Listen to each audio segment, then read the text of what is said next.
Welcome back to Cody in the Cinema.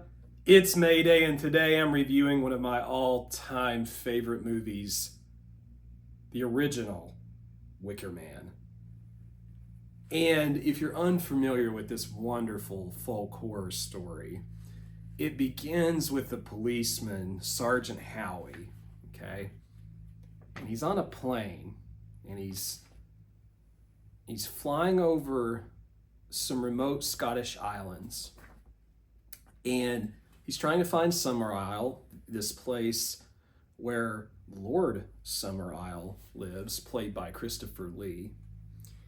And he lands his boat, and he can see these villagers in the distance.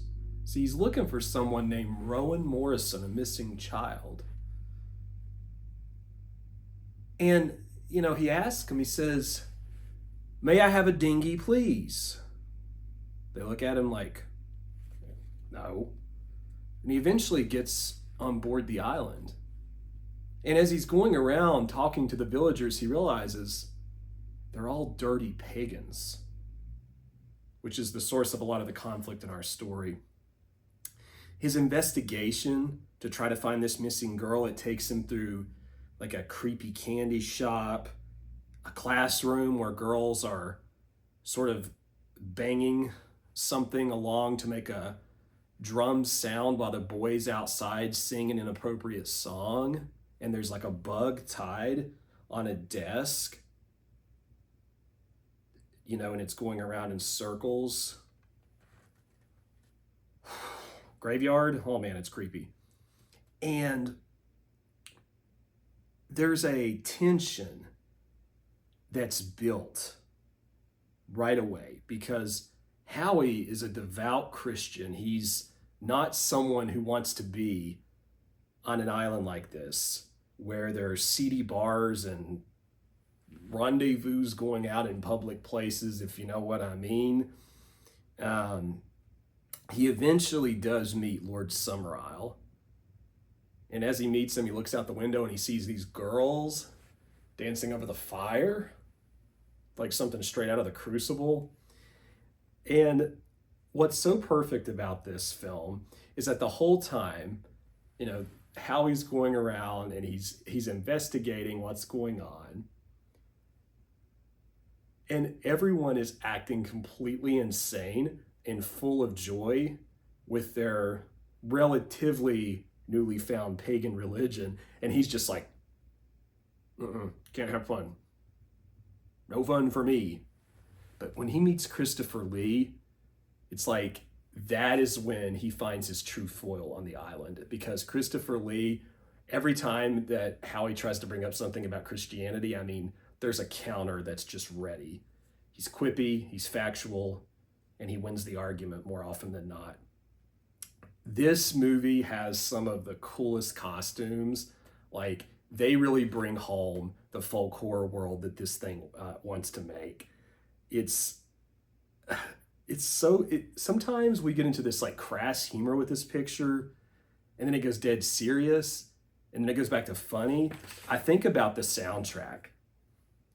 Paul Giovanni, okay, he made this soundtrack that's so kooky and campy, and at the same time, you get this sense listening to it that the people of the island have been singing these nursery rhymes, these little songs forever, as if it were little church songs that the children of the church that Howie attends might sing. In fact, there's very little difference in the two religions once you get right down to it, because there are ceremonial parts to the pagan religion just as there are to Howie's. So on the island, for someone to try to get rid of a sore throat, they might inhale a toad and spit it out again so that the toad gets the sickness. In Howie's world, a person might eat from the body of Christ through the Lord's Supper. And the film makes a number of really interesting, timely observations about religion, especially when it comes to theocracies. The rest of the soundtrack.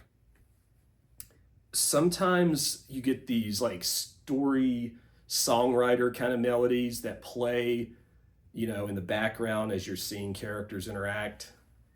And I think it fits that 70s vibe that the movie's going for sure, because, the time period. But it also helps literally tell the story. It builds the world really well. And I think about some of my favorite movies that have music, to build the world. I think about something like Taxi Driver, where 1 minute we have like smooth jazz, and then the next we hear these like clanging sounds that indicate violence is coming. It builds that New York world, that New York City world very well. I think about something like The Shining. You can hear the soundtrack, like these movies that build the world through the music as well as anything else. It can be excessive at times. I mean, there's a scene in here where Howie goes into a bar and he realizes that the landlord's daughter, the person running the place, is like dancing with all these men, and they're suggesting some things, and there are like bizarre low shots of the men with like grins on their faces, and the landlord, he's just playing along as if nothing's wrong. There are excesses, and the excesses help to make this movie great because they balance out some of the dead serious moments, especially near the end. What I like most about The Wicker Man is that it really has something to say about faith, and especially faith in Christianity. The first time I saw this picture, I couldn't believe how theologically versed Lord Summerisle was. It felt to me, when he was talking with Howie, it felt to me as if I was listening to two theologians back and forth have something of a satirical conversation about the entire purpose of religion. Of course, Howie being the end of the joke there. And as this thing develops and as it goes on, you start to realize something about religion and its role in community and society.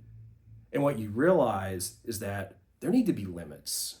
There needs to be a separation of however the state works and however the church works. And we hear that that's something that's supposed to happen in civilized societies, although often it does not. But this movie demonstrates that through its plot, through the way its characters interact. Little things like, the Howie goes and he tries to talk to someone about official records, and this woman pulls out a record book, and Howie looks at it and he says, "Oh, these are names from the Bible." And she says, "Well, they were very old, because now people have pagan names." But even that small detail that builds the world shows us how religion has tied into society in such a way that it's almost interchangeable. There's no escaping it. There's no escaping the theocracy that these people have created on the island or in Howie's world, as it were. So for me, if you were to say, "Hey, Cody, we like you. We're going to give you a vote in the Sight and Sound poll," this would be in my top 10. I'm not kidding. I love the movie. I love the artwork. I love the soundtrack. I love the performances. I think this is Christopher Lee's best role that I've seen. It is just a phenomenal picture that you have to check out. What do you think of The Wicker Man? The original. I'm not talking about that Bees movie with Nick Cage. Anyway, what do you think? Let me know in the comments below. We'll see you next time on Cody in the Cinema.